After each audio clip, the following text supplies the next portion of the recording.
근데 이 보철은 이제 여러분이 근데 보셔서 아시겠지만 제 수업을 들어도 병원에서는 조금 다를 수는 있어요. 그러니까 이제 그래도 이제 다 지금 네트워크 안에는 다 이제 연대 보철과에서 수련을 받았기 때문에 이제 큰 틀은 안 벗어나는데 근데 또 각자 또 쓰는 재료나 이런 스타일들이 조금씩 달라서 그거에 따라 차이는 있거든요.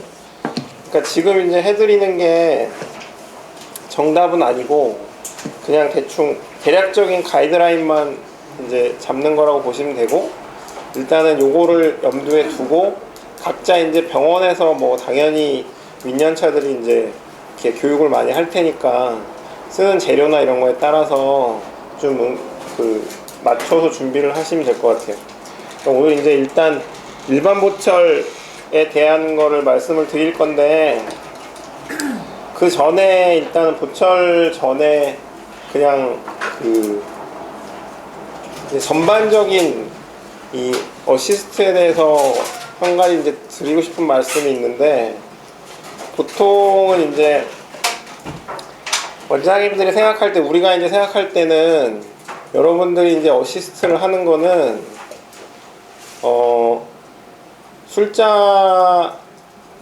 술자랑 환자를 같이 어시스트를 하는 거예요. 그러니까 당연히 술자가 뭐 하는 거에 대해서 여러분들이 도움을 줘야 되고, 그리고 환자가 진료를 받는 거에 있어서도 환자한테도 뭔가 도움을 주기 위해서 어시스트를 하는 건데, 솔직히 근데 원장 당연히 둘 다 할 수 있으면 좋죠. 둘 다 할 수 있으면 좋은데 쉽지가 않아요. 그게 쉽지가 않은데, 만약에 제가 이제 선택을 하라 그런다면, 원장들이 보기에는 만약에 물론 이제 여러분이 막 연차가 올라가면서 이제 스킬이 좀 좋아지면 이제 뭐 두 가지를 다 만족시킬 수 있겠지만, 일단은 술자를 만족시키는 것보다는 환자를 만족시키는 쪽으로 여러분이 좀 처음에는 포커스를 잡아야 되지 않을까 싶어요. 일단은 술자를 만족시키는 게 쉽지 않아요. 술자가 원하는 게 굉장히 높아요, 생각보다. 왜냐면 다 이렇게 지금 네트워크 안에 있는 원장님들이 다 수련을 받으신 분들이라서 수련 때는 인턴하고 레지던트 1년차, 2년차, 또 이제 3년차까지 한 경우가 있는데, 그동안 4년 동안을 계속 교수님들 어시스트를 하기 때문에 온갖 욕을 다 먹으면서 여러분들이 지금 하는 석션 그런 거를 다 했던 사람들이기 때문에 눈높이가 되게 높아요. 그래서 근데 이제 여러분들이 잘못 생각하면, 이제 처음 병원에 들어왔고 신경 쓰이는 게 오히려 이제 원장님한테 혼나지 않을까, 뭐 이런 거에 더 신경이 쓰일 수가 있는데, 솔직히 그거는 별로 신경 쓸 필요는 없어요. 원장님들은 여러분이 몇 년 차인지 더 알고, 또 이제 어느 수준인지 다 알고 있기 때문에 그거에 대해서 뭐 이렇게 크게 뭐라 그럴 적이 없고, 근데 바꿔 생각하면 환자는 여러분들이 몇 년 차인지 몰라요. 그리고 막 5년 차, 6년 차한테 어시스트를 받았다고 돈 더 내는 게 아니죠. 여러분이랑 뭐 1년 차 이렇게 신입들한테 어시스트를 받아도 환자는 똑같은 비용을 내고 진료를 받는 거고, 그래서 환자한테, 그러니까 어떻게 보면 이제 좀 환자가 이런 좀 덜 익숙한 이런 모습을 보이지 않도록, 그러니까 이제 술자와 환자를 모두 다 신경 쓰지 못할 상황이라면 환자한테 조금 더 신경을 쓸 수 있는 쪽으로 좀 연습을 해보시는 것도 괜찮을 것 같아요. 일단은 일반 보철은 뭐 잘 아시겠지만 픽스드 타입이랑 리무버블 타입으로 크게 구별을 하는데, 이제 당연히 픽스드라는 건 이제 고정돼 있는 거죠. 그래서 크라운 브릿지를 얘기를 하고, 리무버블 타입은 이제 뺄 수 있는 가철성이라고 얘기하는데, 그래서 이제 우리 흔히 얘기하는 덴처, 틀니 종류가 리무버블 타입으로 들어가고, 필기를 왜 하지 근데? 필기하면 봐요. 근데 나중에 뭐 필기를 하시는 거는 상관없는데, 이거는 그러니까 뭐 내용을 보시면 알겠지만 장수가 많지 않아요. 장수가 많지 않고 이거는 약간 여러분이 상상을 하면서 들어야 돼요. 머릿속으로 이걸 막 좀 떠올려야 돼.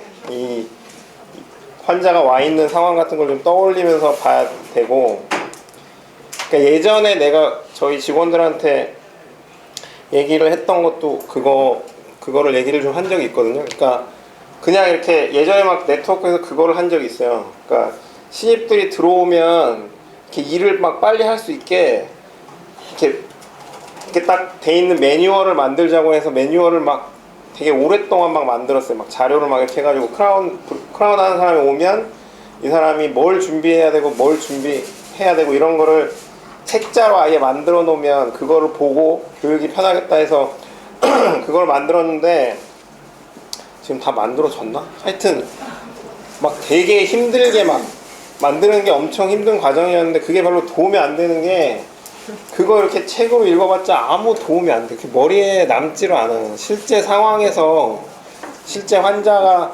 왔을 때 어떻게 할 건지 그거를 약간 시뮬레이션을 돌려야지 이제 이게 되는 거라서 여러분이 머릿속에서 그거를 생각을 해야 돼요. 그러니까 책으로 이게 뭐 어떻게 된다 이게 중요한 게 아니라 환자가 왔을 때 이제 내가 뭘 해야 되고 원장님이 이 사람은 지금 오늘 뭐 하러 온 거니까 뭘 할 거고 그럼 난 옆에서 뭘 해야 된다 이거를 알아야 되거든요. 그러니까 오늘 하는 게 약간 그런 식으로 갈 거예요. 그러니까 크라운 환자가 첫째 날 오면 뭐하고 둘째 날 오면 뭐하고 이런 식이기 때문에 여러분이 그거를 이제 생각을 하면서 좀 봐야 돼요. 그러니까 이거는 일단은 처음에 그냥 이론적인 건데 픽스드 타입에 있는 크라운 앤 브릿지는 뭐 재료를 나눠 보자면 뭐 이렇게 여러 가지 있는데 뭐 지금 근데 메탈은 당연히 안 할 거고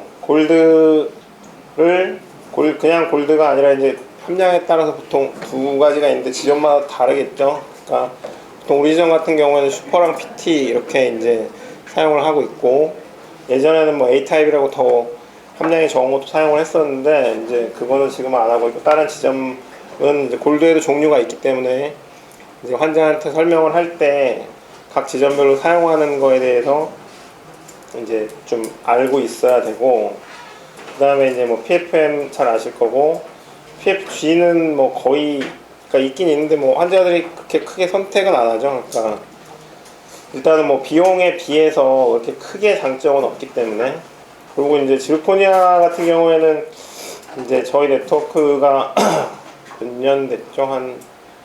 지르코니아를 막 많이 쓰기 시작한 게 한 4, 5년 정도 된 것 같은데 이제 제가 여기 들어와서 처음 병원 연 게 2008년인데 그때는 지르코니아라는 건 있지도 않았고 이제 한 4, 5년 전에 이제 지르코니아가 좀 이제 치과 쪽에서 막 사용이 되기 시작할 때 이제 우리도 전체적으로 바꾸자 이제 보철 원장님들이 약간 좀 그런 얘기가 있어서 그때부터 이제 많이 쓰기 시작했어요. 근데 이제 뭐 치과에 따라서는 아직도 안 쓰는 데가 많이 있는데 개인적으로는 뭐 굉장히 저희 병원 같은 경우에는 거의 지르코니아가 80% 이상 되는 것 같고 이제 하면서 여러 가지 장점이 많이 있는 것 같아요. 지금 생각해 보면.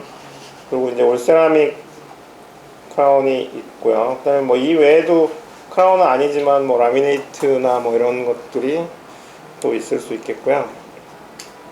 그다음에 이제 RPD랑 CD 이렇게 덴처 뭐 따로 종류가 있진 않죠. 그러니까 RPD는 따로 종류가 없고 CD 같은 경우에는 이제 메탈이 들어가는 것과 뭐 안 들어가는 것을 구분을 할 수는 있는데 특별히 뭐 재료별로 차이가 있는 건 아니고 그럼 일단 첫날 오면 바로 치료 들어가는 게 아니라 일단 원장님이 보고 진단을 하겠죠. 진단을 해서 필요한 치료가 뭔지 그렇게 생각을 하게 되는데 그러면은 크라운을 언제 하는지 이거를 일단은 알고 있으면 원장님이 이렇게 진단하실 때 좀 자기도 이제 도움을 받을 수 있겠죠. 다른 이제 나중에 환자들한테 설명할 때도 도움이 많이 될 거고 이제 충치 있을 때 근데 충치가 이제 좀 많이 커서 광범위해서 인레이나 당연히 일단 기본적으로는 더 이렇게 인레이를 할 수 크라운이 아니고 인레이를 할 수 있으면 당연히 그런 치료가 먼저 진행이 돼야 되고, 아니면 인레이보다도 이제 레진 필링 같은 걸로 할 수 있으면 당연히 레진 필링이 먼저 돼야 되고. 근데 이제 술자가 봤을 때 이거 이제 인레이나 이런 걸로 할 수 없는 충치 상황일 때, 이럴 때는 이제 크라운이 결정이 될 거고, 그 다음에 이제 크랙이 굉장히 많은 비율에서 이제 크라운 하는 경우가 굉장히 많고요. 그 다음에 이제 뭐 치아 깨졌다고 오는 경우가 많이 있죠. 그런 경우에도 이제 크라운 하는 경우가 있고, 이제 또 나이 드신 분들 또 이제 교합력이 너무 세서 치아 마모가 이제 심해서 뭐 많이 시려지거나 이럴 경우에 크라운 선택하는 경우가 있고, 그 다음에 이제 전치부 쪽에서 심미적인 이유로 인해서 뭐 이렇게 치아 사이가 떴다거나 아니면 치아 형태가 좀 이상하다거나 뭐 또 이제 뭐 측절치의 페그라테랄리스 이렇게 좀 기형치 이런 경우에 심미적인 이유로 크라운을 하는 경우가 있을 수가 있어요. 첫날 와서 그럼 일단은 진단을 하고 이제 크라운으로 결정이 됐어요. 크라운으로 결정이 되면 보통은 저희 같은 경우에는 크라운을 대부분은 다 엔도를 하고 하기 때문에 진단이 되면 일단 엔도를 먼저 하겠죠. 크라운은 바로 들어가는 게 아니라. 근데 지금 병원마다 이건 좀 다를 거예요. 그래서 이거는 각자 병원 상황에 따라서 좀 다를 수 있어요. 그 첫날 엔도를 하긴 하는데 프랩 먼저 해놓고 하는 병원도 있을 거예요, 아마. 그래서 첫날 프랩하고 템포까지 한 다음에 이제 엔도를 진행을 하는 그런 경우도 있기 때문에 그거는 이제 각자 병원 상황에 맞춰서 생각을 하면 될 것 같아요. 그러니까 저희 같은 경우에는 일단은 엔도를 먼저 하고 엔도가 마무리되면 그 다음에 크라운을 해요. 그러니까 예전에 크라운을 먼저 이제 프랩하는 병원 같은 경우에는 어떤 것 때문에 그러는 경우가 있었냐면 환자가 엔도하고 크라운 안 하고 안 와버리는 경우들이 예전에 많이 있었거든요. 그러니까 그런 경우 때문에 왔을 때 그냥 프랩을 먼저 해놓고 진행되는 경우가 많이 있었어요.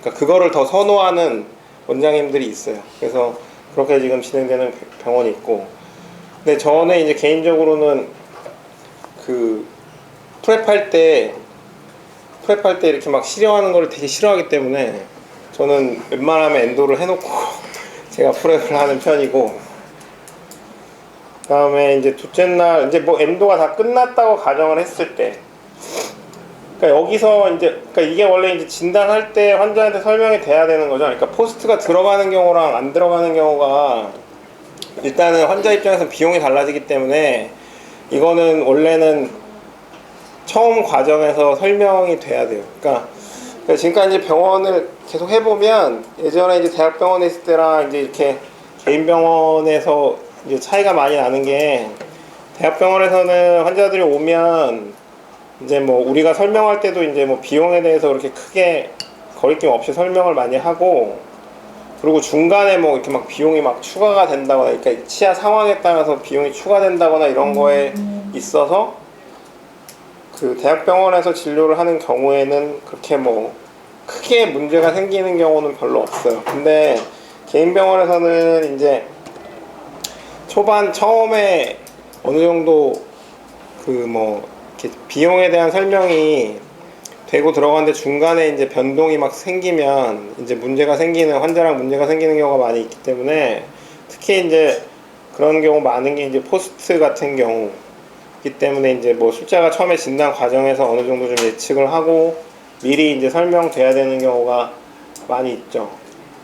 그래서 이제 포스트를 해야 되는 경우와 그냥 일반적으로 그냥 코어만 하고 할 수 있는 경우가 이제 크라운을 하게 됐을 때 먼저 설명이 돼야 되고, 이제 코어는 일반적으로 뭐 GI나 아말감 같이 보험이 되는 재료로 코어 하는 경우가 있고, 당연히 저거보다는 레진으로 코어를 했을 때 이제 아무래도 더 좀 견고하기 때문에 이제 비용도 더 발생을 하게 되고, 그다음에 이제 포스트도 종류가 되게 많은데 저기 옆에 있는 사진은 이제 막 파라포스트 저희 병원에 사용하는 건데 저게 제일 많이 쓰긴 하고요. 근데 지점마다 좀 다를 거예요, 사용하는 재료가. 그리고 파라포스트도 종류들이 좀 여러 가지가 있어서 저희가 사용하는 거랑 아마 다른 지점이랑 조금 다르긴 할 텐데 여러분이 이제 각 병원에 있는 재료를 가지고 이제 준비를 해 줘야 되겠죠.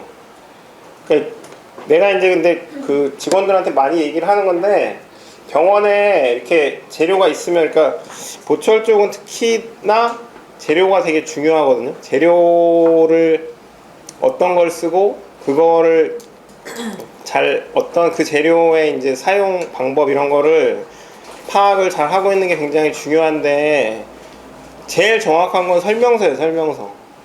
재료가 있으면 대부분 설명서가 당연히 다 있기 때문에 설명서를 한 번씩 보는 게 좋아요. 재료에 대해서.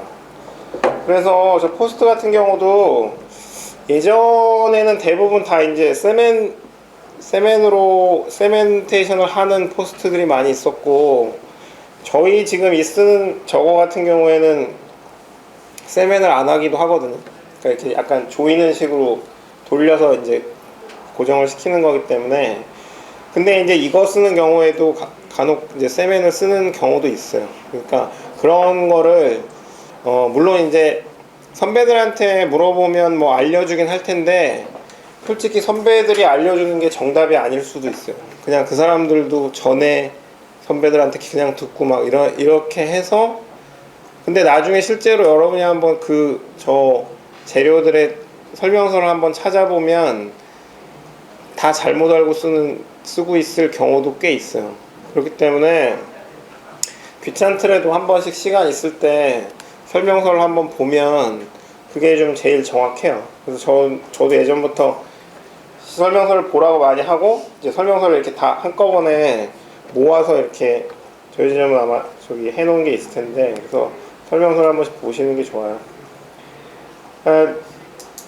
코하고 이제 바로 프랩을 하죠. 프랩을 하면 여러분이 이제 당연히 이제 어시스트를 하실 거고 뭐 이거는 특별히 내가 설명할 것은 없고 원장님들 이제 뭐 취향이 있기 때문에 어시스트는 눈치껏 하시면 돼요. 눈치껏. 그러니까 아까 말씀드렸던 것처럼 그러니까 이런 게 이제 이런 프랩할 때 어시스트가 이제 뭐 쉽지 않죠, 여러분. 솔직히 환자도 물이 막 차니까 힘들어하니까 그것도 이제 잘 해줘야 되고 그 다음에 이제 원장은 신경 안 쓰고 이걸 해야 되는데 자꾸 뭐 혀 막 들어오고 이러니까 그걸 이제 어시스트가 이제 어떻게 처리를 해줘야 되는데 이게 이제 제대로 안 되면 이제 문제가 있을 수 있으니까. 근데 이제 뭐 원장님들 성향마다 좀 차이가 있기는 하는데 내가 일단 얘기해주고 싶은 거는 그러니까 이 프랩할 때 어시스트는 두 개를 잘 써요. 왼손을 잘 써요. 왼손을. 네, 여러분 해보면 이제 이젝터가 제일 편할 텐데 이젝터로는 혀를 제낄 수 없어요. 그래서 이 이젝터 말고 아마 대부분 메탈 석션 팁을 쓸 텐데 그거를 좀 잘 쓰셔야 되고 간혹 이제 메탈 석션 팁 말고 이제 플라스틱으로 된 거 좀 큰 거 쓰는 데도 있을 텐데 그것도 하여튼 어차피 그거랑 이젝터랑 항상 이런 조합이기 때문에 이젝터는 이제 환자 입안에서 이제 빨아내는 역할이고 메탈 석션 팁은 이제 좀 리트렉션을 해주는 역할. 근데 이제 이것도 이제 위치마다 다르죠. 뭐 10번대, 20번대, 30번대, 40번대 원장이 이제 이 하는 거에 따라서 다르고 근데 또 너무 또 적극적으로 하다 보면 이 핸드피스에 방해가 되는 경우도 또 있기 때문에 하여튼 이거는 뭐 굉장히 말하면 끝이 없어요. 여러분이 이렇게 하면서 보면 아 지금 원장이 열 받았구나 내가 잘하고 있구나 이게 느껴질 때가 있을 거예요 아마. 그 다음에 이제 본을 뜨죠. 프랩이 다 되면 본을 뜨는데, 이제 본은 여러분이 뜨죠 지금. 이것도 좀 약간 성향 차이긴 한데, 그 아마 제가 알기로는 아마 다 지금 여러분이 뜨는 걸로 알고 있고,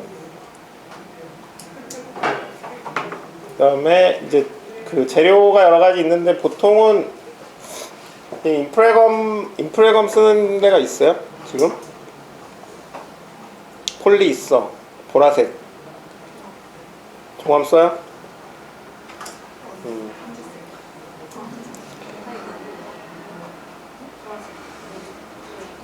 실리콘도 보라색이 있기 때문에 헷갈리시면 안 되고.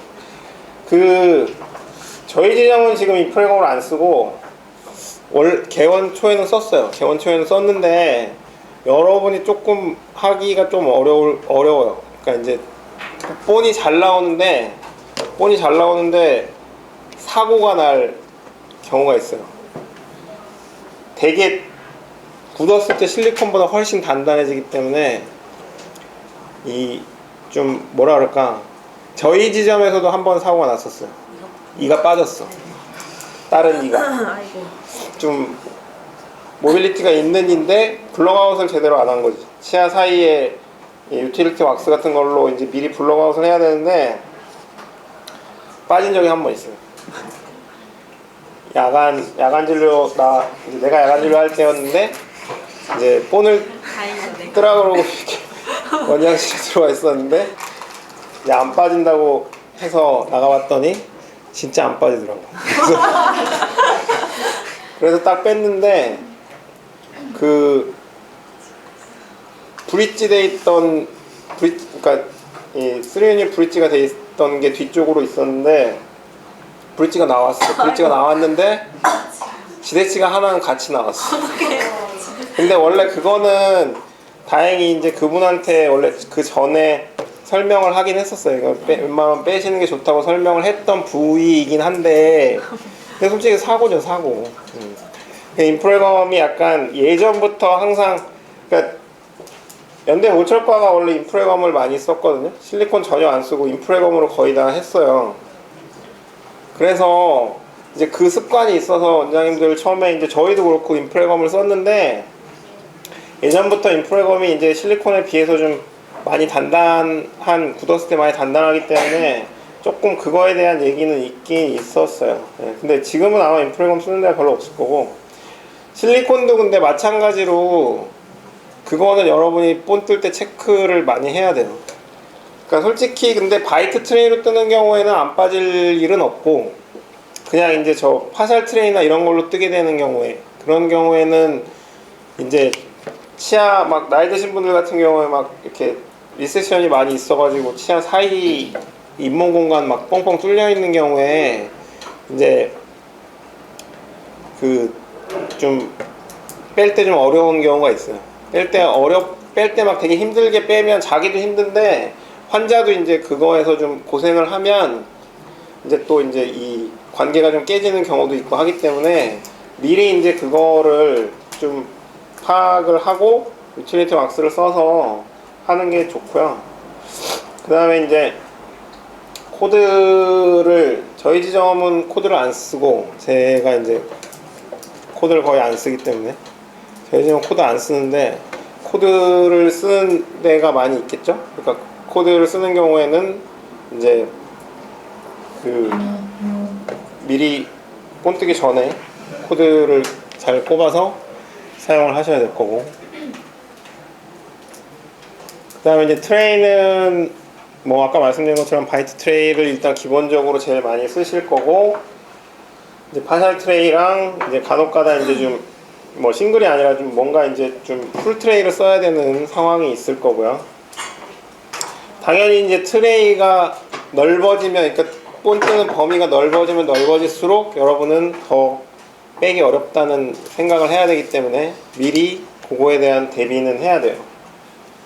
그 다음에 이제 바이트를 뜨게 되는데, 그냥 바이트 트레이로 잘 뜬 경우에는 바이트가 따로 필요가 없죠. 바이트가 따로 필요가 없고, 바이트 트레이로 떴는데 이제 뭔가 좀 잘못 물렸다든지 이제 뭐 파샬 트레이나 풀 트레이로 뜬 경우에는 바이트를 뜨게 되는데, 이제 이 바이트가 보면은 여러분이 이제 바이트를 잘 이해를 못하고 좀 어려워하는 경우가 있을 수 있어요. 왜냐면은 이제 좀 이따 나오는 RPD나 CD에서도 바이트 개념이 되게 중요하기 때문에, 그러니까 여러분이 이거를 떠가지고 이거를 기공소에 보내서 기공소에서 얘네들이 이걸 가지고 무슨 작업을 하는지를 알면, 바이트가 이렇게 쓰는 거구나, 바이트를. 그걸 알면 바이트를 그럼 어떻게 떠야 되겠구나, 이거를 알기가 쉬워요. 근데 여러분은 이제 이게 기공소에 가서 기공소에서 기공사들이 이거를 무슨 작업을 하는지를 잘 모르기 때문에, 그냥 그걸 잘 모르는 상태에서 이제 바이트를 뜨는 거기 때문에 이제 좀 이해가 쉽지가 않을 수가 있거든요. 그래서 나중에 기공소에서 이제 이렇게 크라운이 만들어져서 오고, 그 다음에 또 이제 덴처도 이제 중간중간에 기공소에서 만든 게 이렇게 오면, 그거를 좀 이제 시간 있을 때 좀 봐요. 이게 얘네들이 지금 무슨 작업을 한 건지. 바이트는 왜 필요하냐면, 기공소에서는 이제 이 크라운을 만들려면 위아랫니를 물려보면서 만들어야 되기 때문에, 위에 본뜬 거랑 아래 본뜬 거로 캐스트를 만든 게 고정이 돼 있어야 되죠. 어딘가에. 그냥 지금 이제 아래쪽에 뭐 크라운 만드는데 아래 본뜬 거만 이렇게 들고 만들 수는 없단 말이에요. 이렇게 물리는 상태를 보고 만들어야 되기 때문에 위아랫니를 어딘가에 고정을 시켜서 만드는데, 그게 이제 교합기죠. 교합기에다가 고정을 시켜야 되는데, 교합기에 근데 고정시킬 때 석고로 고정을 시키거든요. 하얀색 나는 이제 플라스터라는 석고로 교합기에 고정을 시키는데, 어떻게 시키겠어요? 위에 아래를 따로 시킬 수는 없잖아. 위에를 먼저 석고로 고정을 시켜놓고 아래를 또 그냥 고정을 시키고 이럴 수는 없죠. 위아래를 물려놓고, 위아래 모형이 나왔을 때 그거를 이렇게 물려놓고, 그 두 개를 이렇게 얘가 물려있는 상태로 교합기에 이 석고를 이제 믹스해가지고 이렇게 고정을 시키는 거예요. 그렇기 때문에 이 위아랫니를 이제 이 고정시키는 동안 얘가 움직이지 않게 해주기 위해서 보통 이제 옆에다가 그 나무젓가락 같은 거를 붙여요. 왁스로 위아래를 이렇게 물려놓고 옆에다가 한 3군데 정도를 나무젓가락 같은 걸 붙인다고, 왁스로 딱 고정을 시킨다고. 근데 이거를 고정을 시킬 때 얘가 안 움직여야 될 거 아니야, 위아랫니가 이렇게 딱 물렸을 때.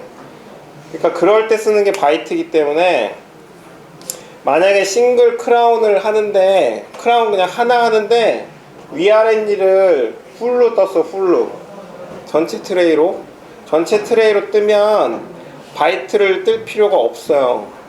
왜냐면 바이트 없이도 위아래 본뜬 게 딱 물리면 잘 물리니까 손으로 딱 잡으면 이렇게 안 움직이고 딱 잡힐 거 아니야. 그렇기 때문에 바이트 뜰 필요가 없다고. 근데 파샬로 이렇게 뜨면 이게 좀 정확하지가 않기 때문에 이제 당연히 바이트가 필요하죠. 그러니까 원래 근데 우리가 얘기할 때 바이트가 들어가면, 그러니까 바이트든 뭐든 재료가 중간에 자꾸 들어가면 들어갈수록 오차가 더 많아져요. 오차가 더 많아지기 때문에 재료를 최소한으로 쓰면서 하는 게 오차는 더 적어요. 그래서 바이트 뜰 때 이제 여러분 이렇게 막 실리콘 같은 걸, 그러니까 주로 이제 실리콘으로 뜨겠죠. 블루무스나 뭐 이런 걸로 뜰 텐데, 이렇게 쫙 짜서 뜨잖아요. 뜨는데 원래는 바이트도 제일 좋은 바이트는 뭐냐면 옆으로 많이 안 넘어가고 교환면만 싹 나오는 바이트가 제일 좋아요.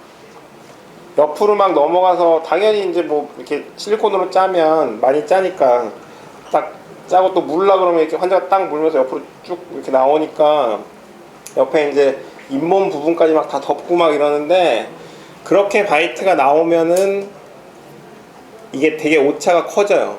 오차가 커지기 때문에 원래 그런 바이트를 기공소에 보내면 기공사들은 그 바이트를 교환면만 딱 있게 다, 원래는 옆으로 넘어간 부분을 나이프로 다 쳐내야 되는데 기공소에서 그걸 할 리가 없지.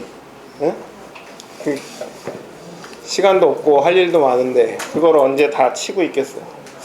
그렇기 때문에 여러분이 바이트를 좀 잘 떠주는 게 중요하고, 그래서 원래는 실리콘이 제일 간편하긴 한데 왁스로, 예전 방식으로는 왁스로 많이 떴고 왁스로 뜨는 게 더 정확하기는 해요.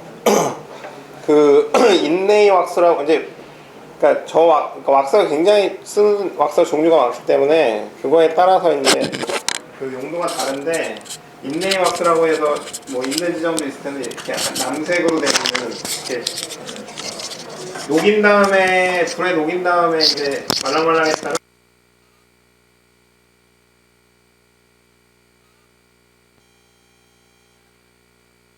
많이 걸리기 때문에 아마 지금 거의 그걸 쓰는 지점은 별로 없을 거예요 아마. 그 다음에 이제 여러분 템포러리를 만들겠죠.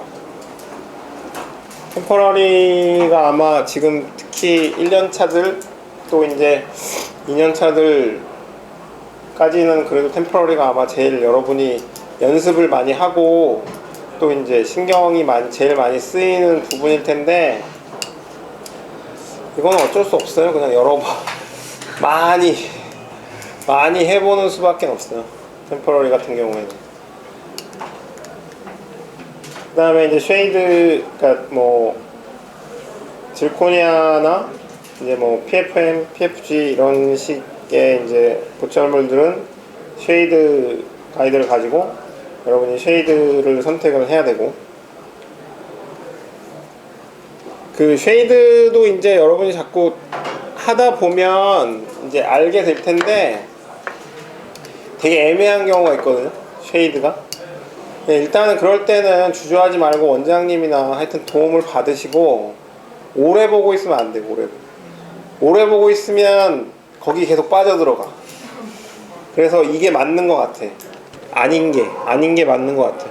그렇기 때문에 오래 보시진 말고 처음에 딱 봐가지고 느낌이 오는 쪽으로 가는 게 맞아요. 그리고 좀 명확하지 않을 때는 주위의 도움을 받는 게 맞고, 그 다음에 둘째 날이 이제 프랩하고 본 뜨고 이제 템포럴까지 해서 하는 게 좀 많고 혼자도 이제 좀 시간이 많이 걸릴 거고, 이렇게 해서 이제 환자가 일단 둘째 날 끝나고 가고 셋째 날 오게 되면 이제 보철물이 나와서 이제 트라이를 할 텐데, 일단은 템포럴 크라운을 여러분이 제거를 할 거고, 그 템포럴 크라운 제거하는 것도 별거 아닌 것 같은데 좀 이제 좀 조심스럽게 해야 돼요. 조심스럽게. 그러니까 뭐 싱글이나 이런 경우에는 뭐 그렇게 템포러리 때문에 문제가 될 경우는 없고, 템포러리 빼다가 사고 난 지점이 하나 있었죠. 치아가 부러져서. 그래서 이제 컴플레인 뭐 당연히 다 물어주고 여러 가지 이제 문제가 생겼던 그런 경우들도 네트워크 안에도 있었기 때문에, 이제 그 일단 중요한 거는 여러분이 이제 그 뭐 이 템포러리를 뺄 텐데 뭐 캘리나 이런 걸로 빼기도 하고 여러 가지를 뺄 텐데, 그러니까 템포러리를 뺄 때 이렇게 잡는 거는 잡고 빼는 게 아니에요. 잡고 빼는 게 아니고 이렇게 그냥 한번 꽉 잡아서 템포러리 세멘을 깨는 거예요. 세멘을 깨가지고 빼기 쉽게 만드는 거예요. 이거를 힘으로 빼는 게 아니에요. 힘으로, 특히 제일 안 좋은 게 옆으로 움직이는 거예요. 옆으로 잡고 옆으로 움직이는 거예요. 그게 굉장히 위험하기 때문에, 특히 포스트돼 있거나 이런 것들, 포스트는 또 이제 치아보다, 포스트 이제 레진 같은 게 코어가 돼 있을 테니까 그거는 이제 더 템포러리 세멘이 치아에 붙어 있는 것보다 더 단단하게 붙어 있거든요. 그렇기 때문에 조금 포스트돼 있거나 이런 건 더 좀 신경을 써야 돼요, 뺄 때. 그리고 이제 그 맞춰볼 텐데 아마 요것도 제가 알기로는 그 여러분이 맞춰보는 지점이 있을 거고, 저희 지점 같은 경우는 크라운이든 뭐든 세팅하는 건 다 제가 하기 때문에, 맞춰보는 건 제가 하기 때문에 직원이 먼저 하지는 않아요. 근데 다른 지점들은 아마 직원이 먼저 어느 정도 하고 원장님들이 하는 데도 꽤 많이 있을 거예요. 보통은 그렇게 하는 집바들이 꽤 많이 있기 때문에. 그래서 이제 이것도 이제 뭐 어떻게 보면 그런 지점들은 원장님들이 트라인 하는 방법을 당연히 설명을 많이 해주셨을 거고, 보통은 처음에 이제 제대로 다 들어가는지 체크를 해서 인전면 먼저 체크하고, 보통은 이 내면을 체크하는 경우는 거의 없죠. 그러니까 인전면, 그러니까 내면을 체크한다는 건 본이 잘못 나온 거니까, 그거는 핏체커를 써야 될 정도로 내면에 문제가 있는 거면 리메이크죠, 리메이크. 이거는 내면을 갈아가지고 맞추는 경우는 거의 없다고 보시면 되고, 인전면 체크해서 이게 어느 정도 들어가는 상황이면 그 다음에 뭐 마진도 그렇게 본이 제대로 나왔다면 마진이 뭐 문제 있을 경우는 없고, 그 다음에 이제 뭐 교합 조정은 교합지랑 심스탁 이용을 해서 할 거고, 그 다음에 폴리싱 이런 식으로 여러 가지 사용을 해서 폴리싱을 할 거고요. 그 다음에 이제 세팅을 하죠. 세팅을 하는데 여러 가지를 이용해서 세팅을 하는데, 뭐 이것도 조금 다르니까, 저희 지점 같은 경우에 템 세팅을 안 해요. 무조건 다 파이널 세팅을 하기 때문에 템 세팅하는 경우가 거의 없고, 왜냐면 아까 말씀드린 것처럼 그 템셋 한 다음에 이제 보통 써보고 오라 그러는 경우 많이 있잖아요. 그러니까 그런 지점들 꽤 될 텐데, 저는 템셋하고 써보고 온 다음에 빼는 거 되게 싫어해요. 거기서 사고 굉장히 많이 나기 때문에 안 빠지는 경우도 많이 있어요, 생각보다. 그래서 저는 많이 안 하는데, 저는 거의 안 하는데 아마 하는 지점들이 꽤 있을 거고, 그래서 그럴 경우에 당연히 이제 여러분이 붙일 때 이게 근데 되게 애매한데 뺄 거를 생각하면서 붙여야 되거든요. 이게 이제 근데 이거는 뭐 이렇게 말로 할 수 있는 게 아니라 본인이 느껴야 되는 거기 때문에, 근데 이게 되게 애매한 게, 이렇게 계속 이거를 트라인 하면서 뺐다 꼈다 했던 사람은 잘 알아요. 이게 이런 식으로 붙이면 이거 쉽게 빠지지 않겠다, 이런 게 있기 때문에 되게 좀 리텐션이 좋은 경우에는 뭐 템본드나 이런 걸로 붙여도 잘 안 빠지는 경우도 있거든요. 그렇기 때문에 이제 뭐 되게 여러 가지죠. 막 템본드로 붙여서 너무 단단한 경우에는 템본드에 뭐 바세린을 섞어서 하는 경우도 있고, 근데 또 그렇게 붙였다가 또 이제 약속 전에 빠지는 경우가 생기면 당연히 또 환자는 또 더 귀찮아질 거고, 여러 경우가 있기 때문에 그런 건 이제 케이스 바이 케이스로 좀 하셔야 되고, 저는 솔직히 그런 여러 가지 문제 생기는 거보다는 그냥 파이널 세팅을 하는 게 맞다고 생각을 하기 때문에 저희는 템 세팅 안 하고 그냥 파이널 세팅을 하는 편이고, 그다음에 이제 밑에 나온 것들은 이제 파이널 세팅하는 재료들인데, 폴리카옥실레이트를 쓰는 지금은 거의 안 쓰죠. 있긴 있을 텐데 지점별로 폴리카옥실레이트는 안 쓴다고 봐도 되고,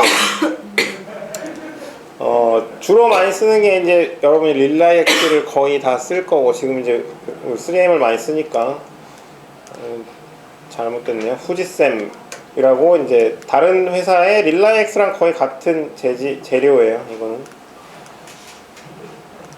그 다음에 이제 그 레진 세멘을 쓰는 경우가 있고, 그러니까 이제 전에는, 그러니까 이 릴라이엑스가 제일 많이, 지금도 많이 쓰는 게 제일 편하죠. 그러니까 섞기도 제일 편하고 이제 하기 때문에 많이 쓰는데, 예전에는 레진 세멘이 유니셈 나오기 전에 있던 것들은 굉장히 좀 쓰기가 좀 어려웠어요. 그러니까 막 레진 세멘을 쓰기 위해서 치아에 바르고 막 이래야 되는 게 막 5, 6가지씩 되고 막 이래서 시간이 너무 많이 걸리기 때문에 레진 세멘을 안 쓰기도 했고, 그 다음에 이제 레진 세멘을 제거하기가 굉장히 좀 어렵기 때문에 안 쓰는 것도 있는데, 근데 물성은 확실히 이제 이 릴라이엑스보다는 레진 세멘을 써야 되는 경우가 분명히 있거든요. 그러니까 특히 이제 올세라믹 같은 경우에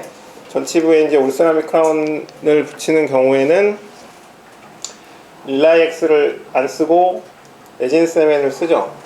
요새 이제 유니셈을 또 쓰기 때문에 유니셈은 거의 뭐 릴라이엑스처럼 그냥 믹스만 해서 쓰는 거니까 별로 불편함이 없어서 이거를 그냥 쓴다고 보시면 되고, 릴라이엑스를 올세라믹에 안 쓰는 이유는, 근데 지금은 근데 릴라이엑스도, 그러니까 뭐 릴라이엑스라는 것도 굉장히 막 계속 개발이 많이 된 거기 때문에 그러는 경우가 별로 없지 않을까 싶긴 한데, 그러니까 얘는 기본이 GI 세멘인데 거기다가 레진을 첨가를 해서 더 좋게 만든 거예요. 더 좋게 만든 건데, 이 GI 세멘 같은 경우에는 시간이 지나면서 일단 붙인 다음에 다 이제 붙여서 세팅 다 된 다음에 시간이 지나면서 약간 팽창이 되는 게 있어요. 팽창이 되기 때문에 올세라믹, 그러니까 이제 골드 크라운이나 지르코니아 같이 단단한 재료에는 얘로 붙여도 나중에 문제가 안 생기는데, 올세라믹은 골드나 지르코니아보다는 약하기 때문에 딱 붙여놨는데 안에 붙여놓은 세멘이 팽창이 돼서 이렇게 두꺼워지면 올세라믹이 깨지거나 손상이 가는 경우가 있을 수가 있거든요. 그러니까 그런 것 때문에 예전부터 이제 올세라믹에는 이 레진 모디파이드 GI를 안 쓰고 레진 세멘을 쓴다고 얘기를 했어요. 그래서 지금도 그렇고, 솔직히 근데 예전에 이거를 이제 뭐 당연히 배우기도 했고, 이거를 들으면서 근데 그게 뭐 팽창이 돼봤자 얼마나 되겠냐 막 이런 생각을 많이들 했었는데, 솔직히 깜짝 놀랐던 게 레지던트 2년차 때인가? 레지던트 2년차 때인가 같이 있는 동기가 라미네이트를 했는데, 라미네이트를 이제 환자한테 하고 이걸로 붙였어. 이걸로 까먹고 레진 세멘으로 붙여야 되는데 저거 이걸로 붙였어. 이걸로 붙였는데 환자가 한 두세 달 정도 있다가 왔어요. 뭐라 그러고 왔냐, 라미네이트가 갑자기 튀어나갔다. 갑자기 펑 하면서 튀어나갔다. 이것 때문에 당연히 펑 하면서 튀어나가진 않았겠지. 하여튼 근데 얘 때문에 떨어진 거예요. 일단은 이제 뭐, 그러니까 기본적으로는 지르코니아나 구치부의 뭐 골드 크라운 이런 것도 유니셈을 쓰면 좋아요. 당연히 릴라이 X보다는 그러니까 뭐 더 이렇게 잘 붙어 있을 거예요. 잘 붙어 있을 건데, 이제 다루기가 얘보다는 좀 어렵기 때문에 세멘 제거하거나 이게 조금만 시간 잘못 맞추고 이러면 이거는 옆치아랑 사이에 끼거나 이런 거는 제거하기 굉장히 어려워요. 그렇기 때문에 저희 병원 같은 경우에는 유니셈 쓰는 경우에 다 제가 제거하거든요. 직원들 안 시키고. 그 때문에 나중에 근데 이거를 쓰는 경우에 여러분이 제거할 일이 생기면 조심해야 돼요. 유니셈 같은 경우에는. 유니셈 뿐만 아니라 다른 레진 세멘들은. 그 다음에 이제 리무버블인데, 리무버블은 근데 이제 여러분이 이제 많이 봐야 되는데, 덴처는 뭐 옆에서 많이 봐야 되고, 내가 항상 얘기하는 거는 한 환자를 계속 보는 게 제일 좋거든요. 그러니까 이 사람이 첫날 와서 뭐 했고 그 다음날 그 사람이 와서 뭐 하고 이런 거를 계속 연속으로 보는 게 제일 좋고, 이제 많이 봐야 되는데 이제 원장님들의 성향이 좀 달라서 덴처를 아마 잘 안 하시는 원장님들도 있을 거고, 일단은 뭐 당연히 다 알고는 있어야 되니까, 마찬가지로 크라운 앤 브릿지처럼 처음에 오면 진단을 하겠죠. 진단을 해서 빼야 될 치아 정하고 이제 남는 치아에 크라운 필요한 경우에는 서베이드 크라운을 하고, 서베이드 크라운은 이제 그 일반 크라운이랑 모양이 다르게 이제 뭐 레스트 같은 거 파고 이래가지고 이 RPD가 직접적으로 딱 걸리는 그런 치아에 들어가는 크라운이고, 그래서 일단은 RPD를 하는 경우에는, 서베이드 크라운이 들어가는 경우에는 리무버블 과정이 바로 진행이 되는 게 아니고 크라운을 하는 과정이 먼저 들어가는 거기 때문에 엔도랑 크라운 앞에 했던 과정이 먼저, 선행이 먼저 돼야 되고, 이게 필요 없는 경우에 CD는 뭐 이거 하나도 없으니까 컴플리트 덴처는 처음에 오면 알지네이트로 임프레션을 뜨겠죠. 트레이를 만들어야 되기 때문에. 그러니까 우리가 가지고 있는, 그러니까 앞에 나온 크라운 브릿지는 뭐 그냥 바이트 트레이나 뭐 메탈 트레이 있는 걸로 그냥 이제 뜨게 되는데, 이제 이 리무버블 덴처 본을 뜰 때는 그 환자에 맞는 트레이를 만들어야 돼요. 인디비듀얼 트레이라고 해서 그 트레이를 만들어야 되기 때문에, 트레이를 만들려면 일단 캐스트가 있어야 되니까 알지네이트로 본을 떠서 일단은 캐스트를 먼저 만들게 되겠죠. 근데 물론 이제 여기는 되게 복잡한 과정이 먼저 있죠. 그러니까 이거는 이제 되게 그냥 심플한 경우고, 근데 그냥 이렇게 진행이 되는 환자는 거의 없어요. 덴처 같은 경우에는 되게 더 복잡한 과정이기 때문에, 특히 이 CD나 RPD에서 발치할 치아, 그러니까 아예 그냥 다 빠져서 오신 분이 아니고 이제 빼고 해야 되는 경우에는 템포러리 덴처를, 임시 덴처를 먼저 만들어야 되는 경우도 있고, 또 이제 빼고 나서 본을 바로 뜨는 게 아니라 뺀 부위 또 어느 정도 힐링이 된 다음에 본을 떠야 되기 때문에 보통 이제 뭐 한 달 이상은 기다려야 되기 때문에 이제 알지네이트를 오자마자 바로 뜨는 경우는 없고, 이 전에 템포러리 덴처를 만들기 위해서 이제 알지네이트 본을 뜨는 경우도 있고, 하여튼 이거는 조금 이제 복잡한 그 환자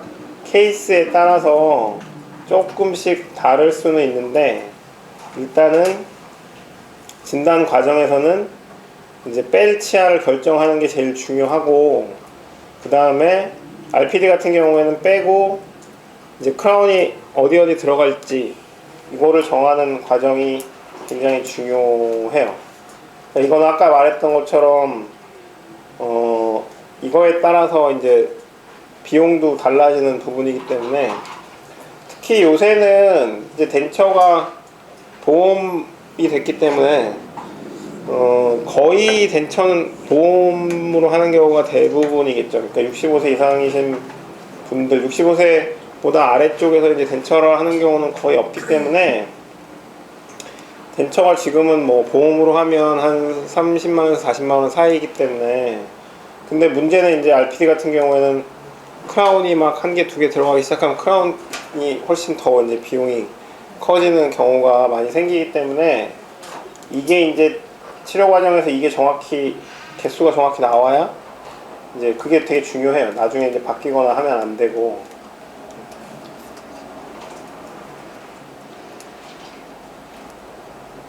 그다음에 아까 얘기한 것처럼 이제 지금 이거는 뭐 뺄 거 다 빼고, RPD 같은 경우에는 크라운 이제 다 들어갈 거는 다 들어가고, 다 이런 상황에서 이제 이미 다 어느 정도 정리가 된 다음에, 그 다음에 아까 이제 얘기했던 것처럼 인디비주얼 트레이를 만들어 놓은 상태에서 이제 두 번째 날이라고 보면 돼요. 이 인디비주얼 트레이를 다 본 적은 있죠. 저희 지점 같은 경우에는 저희 지점에서 지금 만들어서 사용을 하고 있고, 그래서 담당 직원이 이제 저희는 인디비듀얼 트레이를 만들고 있어요. 그러니까 저한테 이제 그 디자인을 어느 정도 검사를 받고 이제 트레이를 만들고 있고, 이제 혹시 지점에서 만드는 데가 있어요? 아마 대부분 기공소로 보내지 않을까 싶은데.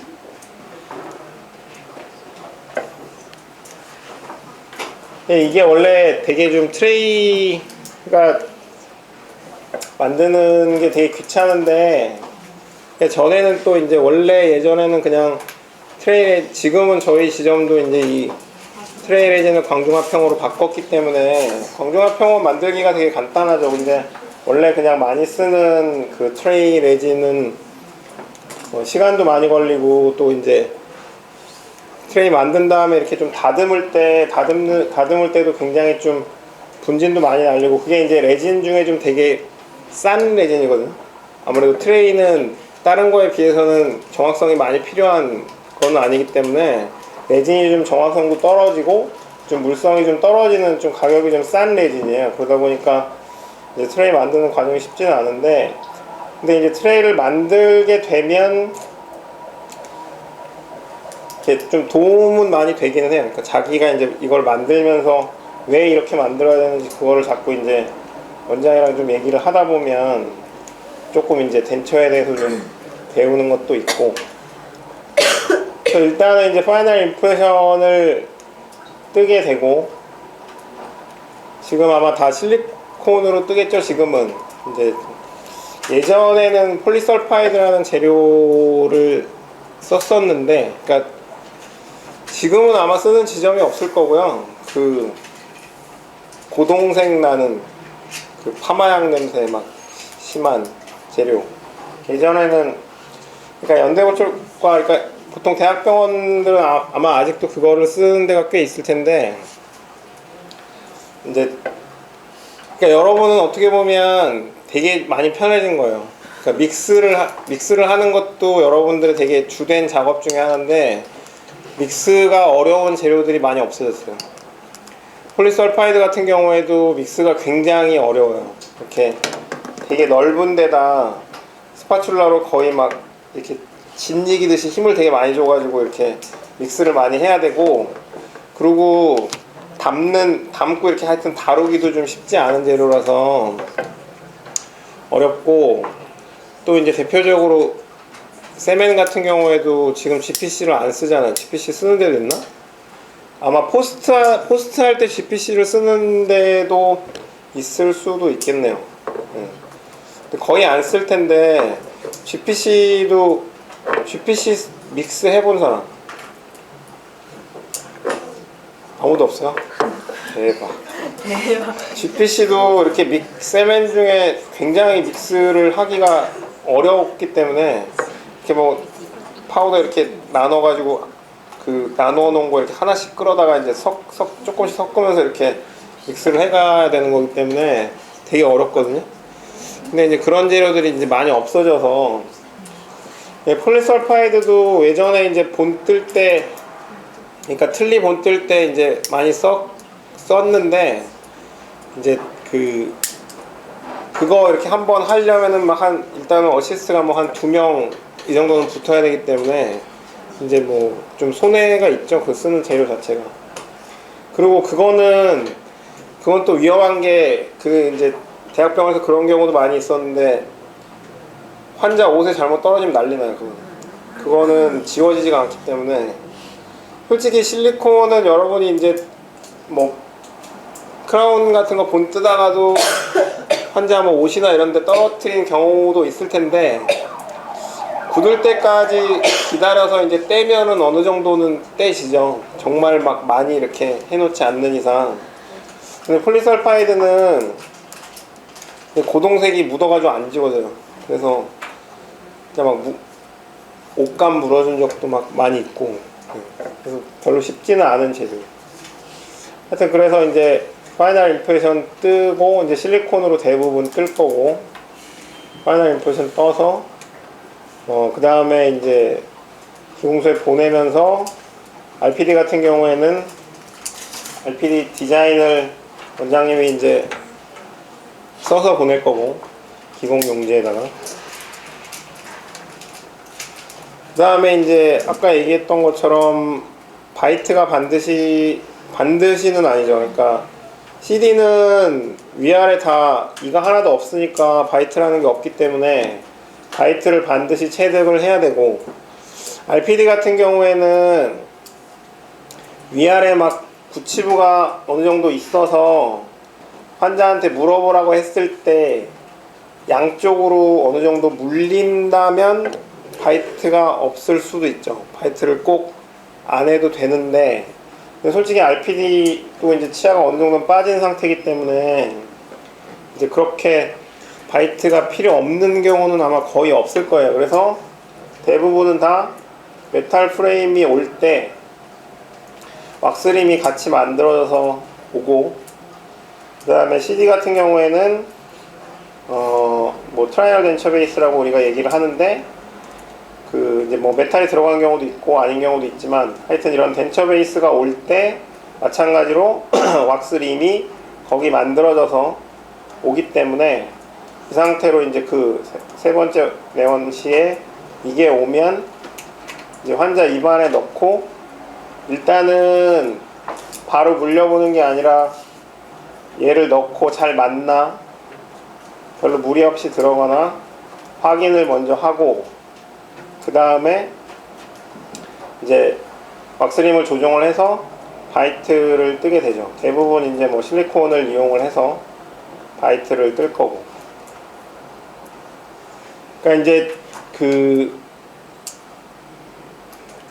크라운이랑 다르게 지금 이제 이 덴처에서는 이제 바이트가 굉장히 중요한데, 크라운은 아까 얘기했던 것처럼 나머지 치아들이 어느 정도 있는 상태이기 때문에 그 치아가 기준점이 돼요. 그러니까 항상 기존에 있는 치아, 치료하지 않은 치아들이 기준점이 되기 때문에 이제 그 치아들을 이용을 해서 바이트를 거기랑 이제 비교를 하게 되고, 그 다음에 이제 크라운이 나와서 트라인을 할 때도 항상 먼저 하는 거는 크라운을 넣어보기 전에 먼저 옆치아를 물려보는 게 먼저죠. 심스탁을 넣어서 바로 옆치아를 물려보고 빠지나 안 빠지나 체크를 해서 만약에 거기가 안 물리는 사람도 있으니까, 그게 안 물리면 하나 옆으로 가서 물려보고 해서 일단은 자기가 트라인 할 때 기준점을 찾아야 돼요.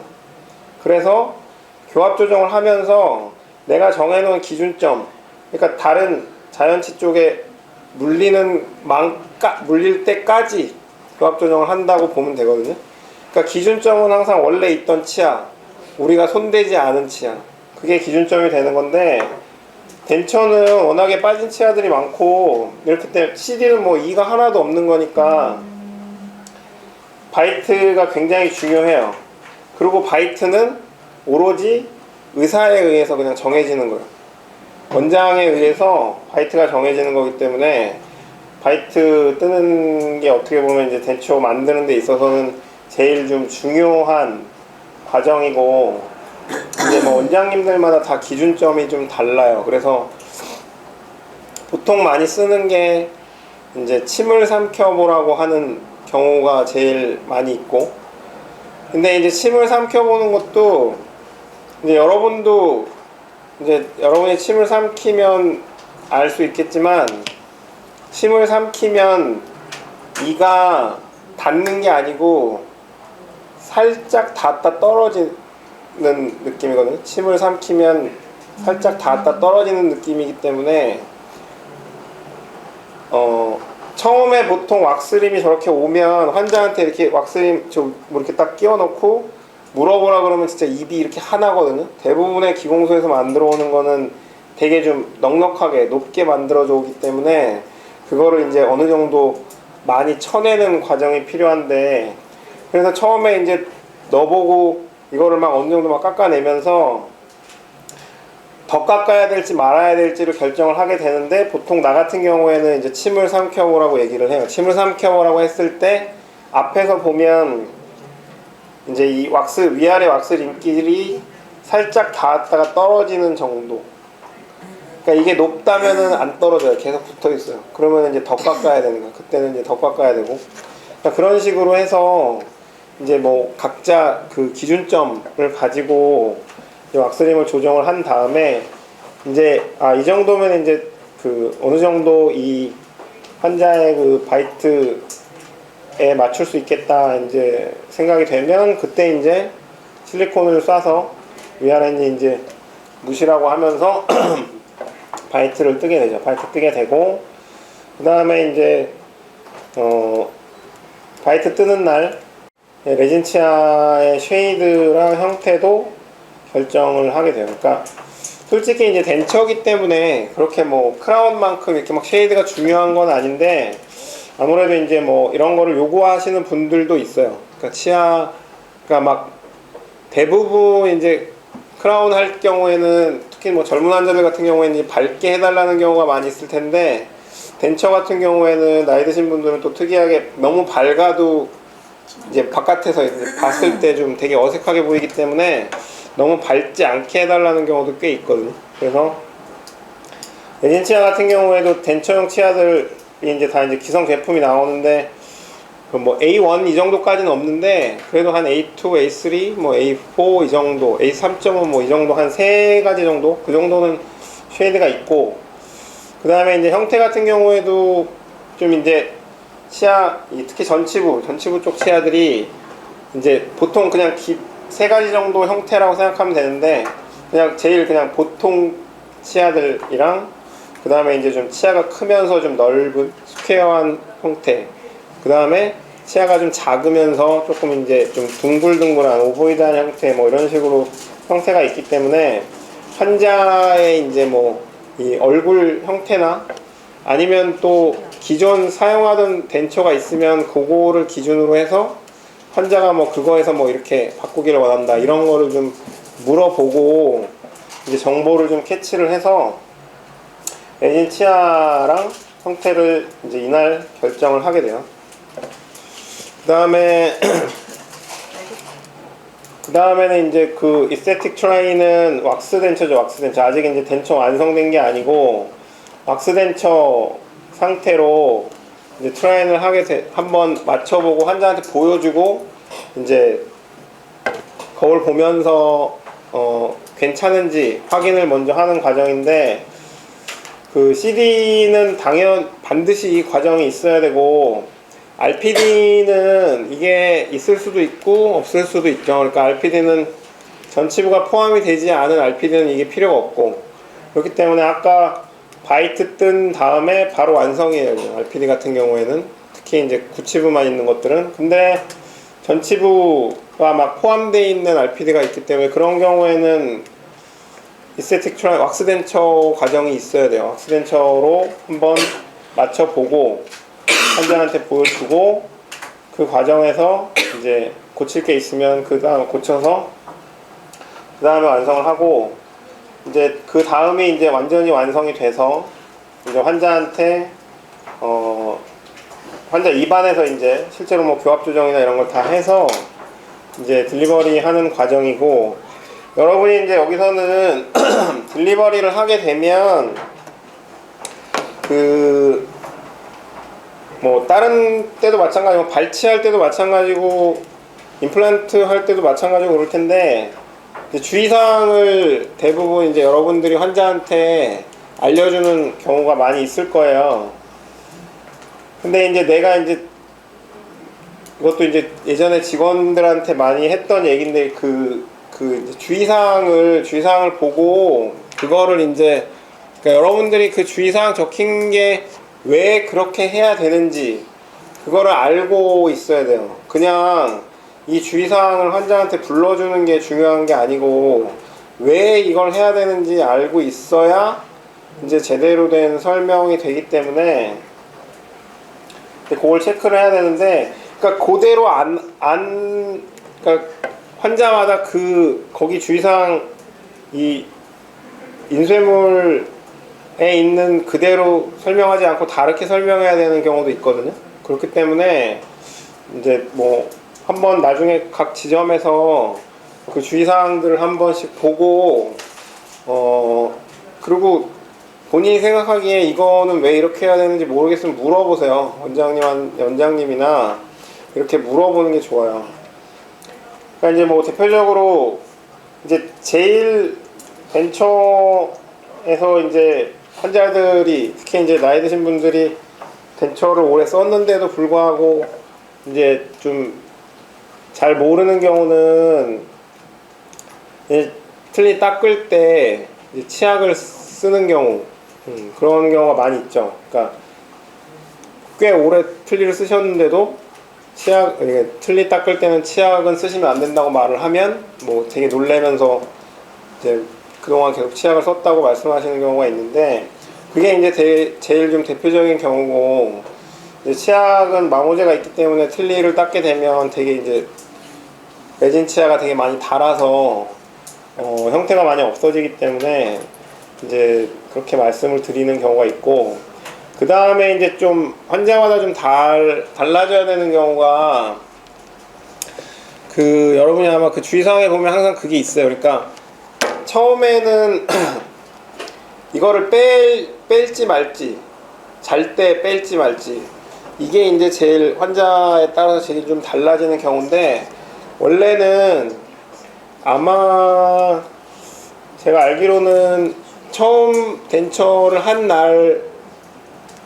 날부터 이틀인가를 아마 끼라고 돼 있을 거고, 한 주무실 때도 끼시라고 아마 돼 있을 거고, 그 다음부터는 주무실 때 빼시라고 말하는 게 돼 있는 게 제일 일반적인 경우예요. 일반적인 경우고, 근데 처음에는 그거를 왜 끼라고 하냐면, 그거는 근데 이제 RPD는 전혀 그게 필요가 없고, CD인 경우에 그 처음에 이틀 정도를 주무실 때도 끼라고 하는데, 이제 잇몸, 그러니까 그동안 전혀 안 끼다가 이제 이거를 끼는 경우에, 처음에 이제 어떻게 보면 쉽게 말해서 환자한테는 틀니가 자리를 잡아야 된다라고 이제 보통 설명을 하면서 그거를 끼라고 하거든요.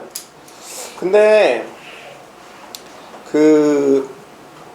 안 끼는 사람이 틀니를 끼면, 잘 때 끼면 되게 불편해요. 생각보다 되게 불편하기 때문에, 기존에 틀니를 만약에 썼던 분이면 솔직히 그거를 끼고 주무실 필요는 없어요. 이미 틀니를 계속 써왔고 어느 정도 뭐 그거에 익숙해져 있기 때문에 굳이 뭐 힘들게 그걸 이틀씩 끼고 자라고 하는 것보다는, 이제 틀니를 아예 처음 쓰시는 게 아니면 이제 주무실 때 빼시라고 말씀을 드려도 되고, 그 다음에 이제 이걸 왜 빼느냐를 알아야 되는데, 하루 종일 틀니를 끼고 있으면 이제 잇몸이 눌리기 때문에 잇몸이 피곤해진다고 이제 쉽게 표현을 해주면 되고, 그 다음에 이제 환자한테 설명하는 내용이 아니라, 기본적으로 틀니를 계속 끼고 있으면 안에 있는 잇몸뼈가 계속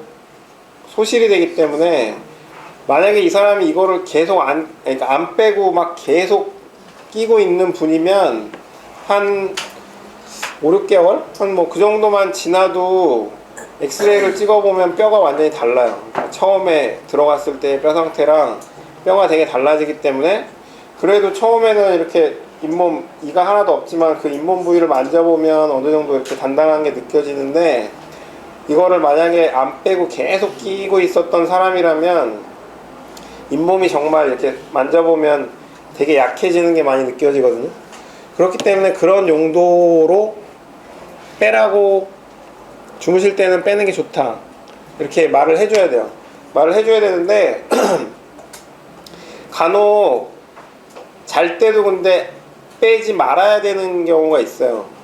그러니까 이제 이거는 보통은 이 컴플릿 덴처 총이치 경우는 아니고, RPD, 그러니까 위아래 중 하나라도 RPD여서 이렇게 치아가 좀 몇 개 남아있는 경우, 이런 경우인데, 근데 이거는 이제 좀 원장님이, 그러니까 술자가 결정을 해야 되는 부분인데, 딱 봤을 때 만약에 지금 치아 상태가, 이 사람이 이제 이거를 빼고 자면 당연히 남아있는 이만, 이제 위아랫니가 남아있는 상태에서 그 남아있는 이들만 부딪힐 수밖에 없기 때문에, 그 상태로 계속 부딪히게 되면 이가 굉장히 금방 망가질 수 있다 라고 판단이 되면, 이제 환자한테 주무실 때도 끼고 주무시라고 얘기를 해요. 빼지 말고. 그 대신에 아까 얘기했던 것처럼 하루 종일 끼고 있으면 잇몸이 굉장히 안 좋아지기 때문에 그 대신에 이제 하루 24시간 중에 어느 정도는 잇몸이 쉴 시간이 필요하다. 그렇기 때문에 주무실 때 안 빼는 대신에 낮에 그러니까 낮에 어느 정도 본인이 이거를 빼서 잇몸이 쉴 시간을 만들어 줘야 한다. 그거를 얘기를 해줘야 돼요. 네. 그거에 따라서 이제 이 틀니를 얼마나 오래 쓸 수 있냐 없느냐도 결정이 되기 때문에 주의사항을 여러분이 전달할 때 원장님이 일단은 그런 거에 대해서는 원장님이 먼저 얘기를 하실 거고 환자한테 그거를 옆에 이제 잘 듣고 있다가 환자한테 왜 원장님이 얘기하신 것처럼 해야 되는지 그거를 여러분은 더 이제 좀 부연 설명을 해줄 수 있어야 돼요. 그 다음에 이제 체크업을 이제 딜리버리 한 다음에 체크업을 아예 그냥 따로 잡아서 뭐 한 번 더 보는 경우도 있고 근데 뭐 굳이 그렇지 않아도 알아서 잘 오죠. 아프다고. 그래서 오면 뭐 이제 조정이 필요할 거고. 네.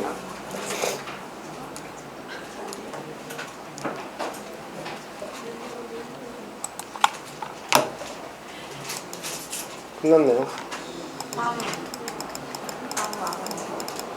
혹시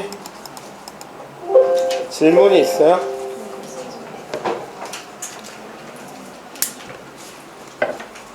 다 잘 안 와.